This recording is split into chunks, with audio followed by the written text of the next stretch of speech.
Mr. Speaker, as I rise to support this motion to the value-added tax amendment of Schedule 3, number 2, please grant me leave while I first and foremost congratulate the Grosley Primary School on their stellar performance this year at the Common Entrance Examination, Mr. Speaker. For the first time, Mr. Speaker, Grosley produced, well, not for the first time. Last year, they performed creditably, Mr. Speaker, but this year, they took it a step further and produced the best performing academic individual in the female category in the entire region, Mr. Speaker. And so, Mr. Speaker, I want to say a special congratulations to Madison Paul, Mr. Speaker, from the community of Beausejour Grosley, Mr. Speaker, for performing at this high level, Mr. Speaker. She's an individual that I met yesterday at the graduation, very humble, very calm demeanor, Mr. Speaker, but a lot is expected of her. Let me go a step further, Mr. Speaker, and congratulate District 1, Mr. Speaker, number 1, best performing at this CPEA examination this year, Mr. Speaker. The likes of Dame Paulette Louisi having 51 individuals getting 90% and up, Mr. Speaker. Tremendous potential shown there, Mr. Speaker. Of course, Montessori continuing to do their thing in the community of Bonte, Mr. Speaker. And the Balata Primary School continuing to punch above the weight. Let me send a special congratulations to them, Mr. Speaker. But, Mr. Speaker, please allow me a few minutes, Mr. Speaker, while I explain to the people of St. Lucia why we should not have much of a debate today, Mr. Speaker. Mr. Speaker, this government has done all in its power to continue to put the people first. And so, we know the machinations of those opposite. We see their surrogates all over social media, Mr. Speaker. And so I want a second to contextualize what has happened over the last 3.5, close to 4 years. Mr. Speaker, let me first remind the people of St. Lucia that we won the election on July 26, 2021. And we were sworn in on August 2nd, 2021. And so it has not been 4 years as yet since this government took the reins of office. I must remind the people of St. Lucia of that fact. Mr. Speaker, I must also remind the people of St. Lucia that when we came into government, Mr. Speaker, we inherited one of the worst economies, Mr. Speaker, not in the Windward Islands, not just in the OECS, not just in the Caribbean, but one of the worst economies in the world, Mr. Speaker. And so, Mr. Speaker, when you hear them stand and take a mic and say, better late than never, you have to wonder if they believe they can fool the people. Mr. Speaker, for the first year in governance, this Minister of Finance, with this cabinet of ministers, had no choice but to tighten the belt, double down, and cure all the bobos that the previous administration left to this government, Mr. Speaker. Mr. Speaker, DFCs in the millions, Mr. Speaker. Debt in the millions, Mr. Speaker. Roads unfinished that we had to finish, Mr. Speaker, and ensure that the people were taken care of. That, Mr. Speaker, typified what happened in our first year. Mr. Speaker, but this government rose. And in the second year, we started to see how a prudent financial manager deals with its people. And so the member for Castries East said to us that he was sitting on the capital. I remember the first time I heard that phrase. Prudent financial management, Mr. Speaker. So when they tell you better late than never, You have to ask them, when before could we have done it, Mr. Speaker? Mr. Speaker, I must speak to the young people because sometimes we need to explain to them exactly what we are doing. Mr. Speaker, we could not have in the first or second year come into this house and forego revenue, Mr. Speaker, at the level that we can now afford to do, considering the hard work we put in our first 3 years, Mr. Speaker. That's a fact. So when they stand up to speak in this house, you would swear that this government did not have to deal with all the debts left in the hospitals here and abroad, Mr. Speaker. With all the debts that they left, Mr. Speaker, post-COVID, Mr. Speaker, one of the worst prepared to deal with this shock, Mr. Speaker. And so, Mr. Speaker, we had to steady the sheep. We had to make sure that we were on the right trajectory, Mr. Speaker. And now, Mr. Speaker, we can stand in this house, Mr. Speaker, and we can say that we are moving VAT on nearly 70 items for our people, Mr. Speaker. Mr. Speaker, there are many things that we did, Mr. Speaker, that have ensured that we are in this position today. And they will never give us credit for it, Mr. Speaker. As a matter of fact, they don't want us to talk about it. As a matter of fact, they want to distract the rest of St. Lucia from the work that we have done, Mr. Speaker. Mr. Speaker, the young people have something where they say, clock that T. And this government, Mr. Speaker, can definitely say that we can clock that T, Mr. Speaker. Mr. Speaker, we remove VAT on sanitary napkins for our people, Mr. Speaker, for our young women. And we heard the conversation, Mr. Speaker. We heard the machinations and the descriptions, Mr. Speaker, from the members opposite for a government desirous of ending period poverty for our young women, Mr. Speaker. Mr. Speaker, this was done by this administration, Mr. Speaker. Mr. Speaker, we remove VAT on all sporting equipment for our young men and women in this country, Mr. Speaker. Step by step, Mr. Speaker, we showed our people that we continue to put them first, Mr. Speaker. And so, Mr. Speaker, this government continued to give relief and continued to stimulate the economy by ensuring that we have a semi-professional football league, the first in this history and the only in the OECS, Mr. Speaker. But they don't want us to talk about that. They don't want this to be part of the discussion, Mr. Speaker. Mr. Speaker, we can continue to clock that T as a government because we went a step further and we semi-professionalized cricket in this country, Mr. Speaker. And so, Mr. Speaker, young people have more spending power than they used to, Mr. Speaker. Young people who played wulelaba and played a little cricket and took a little sweat. And played marbles. Well, he said it. Play marbles. Can now clock that T with their brand new nails, Mr. Speaker, because they can get it done, Mr. Speaker. Because they have more disposable income, Mr. Speaker. Mr. Speaker, this government is the government that ensured we establish a youth economy for our young men and women in this country, Mr. Speaker. But they don't want us to have conversations about that, Mr. Speaker. And so, Mr. Speaker, with more money circulated into the economy, with certain individuals still distraught, this government has now decided, Mr. Speaker, that we are going to remove VAT on critical items for our people, Mr. Speaker. Now, Mr. Speaker, there are certain things that you will not hear from the members opposite, but certain things that are absolute facts, Mr. Speaker. Mr. Speaker, right now in the constituency of Grosile, you can hardly find a mason, Mr. Speaker. You can hardly find a mason in the constituency of Grosile.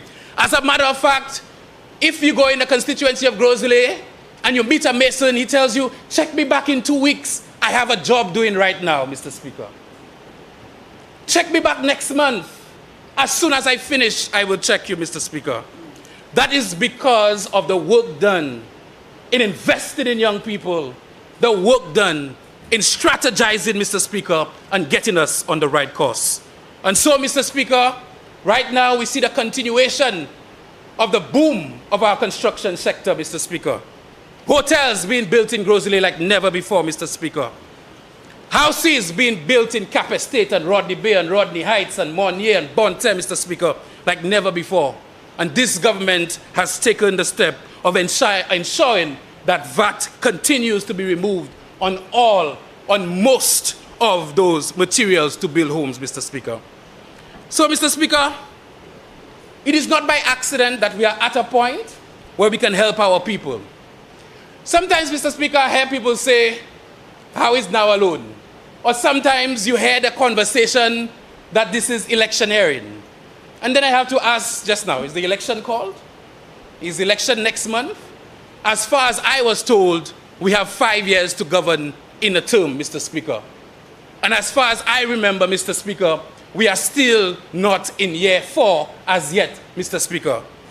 And so, Mr. Speaker, while we've gone around strategically establishing symbiotic relationships, Mr. Speaker, Ministry of Tourism working with Ministry of Sport, Agriculture working with Tourism, Mr. Speaker, developing this country, Mr. Speaker, building the foundation of our economy, we can now come at the end of year 3 into year 4 and tell the people of St. Lucia, here is the relief that we know you deserve, Mr. Speaker. It is not that this government did not want to do it before. It is the fact that the imprudence of the previous administration did not allow for it to be happening earlier, Mr. Speaker. And this is what the people of Grosley continue to experience. Despite all the work in Grosley, Mr. Speaker, people complain that their road is not done and that road is not done and that road is not done, Mr. Speaker.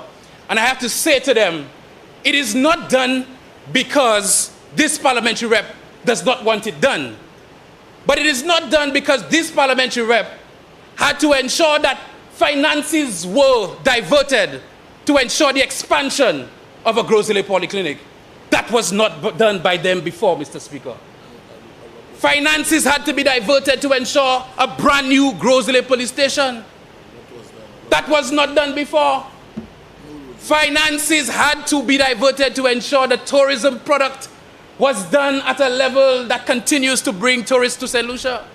Finances had to be diverted to ensure that we built a brand new recreational facility at Pigeon Island, Mr. Speaker.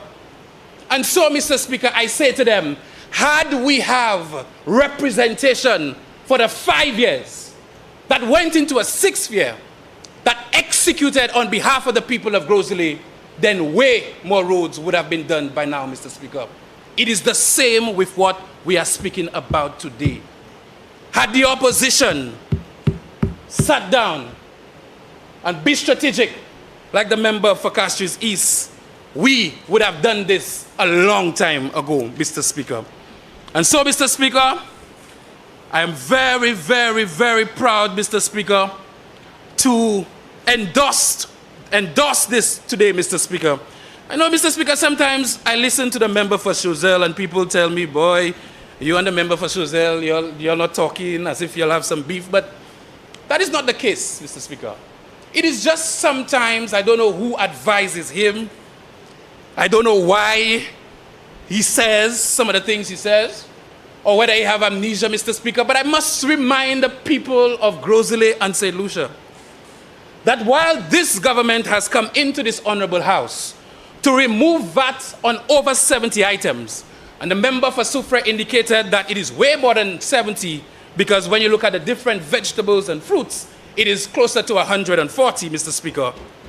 While this government is doing that, around the same time of their tenure, they came into this honorable house, Mr. Speaker, kept representatives here until the wee hours of the morning to ask them to put tax on charcoals.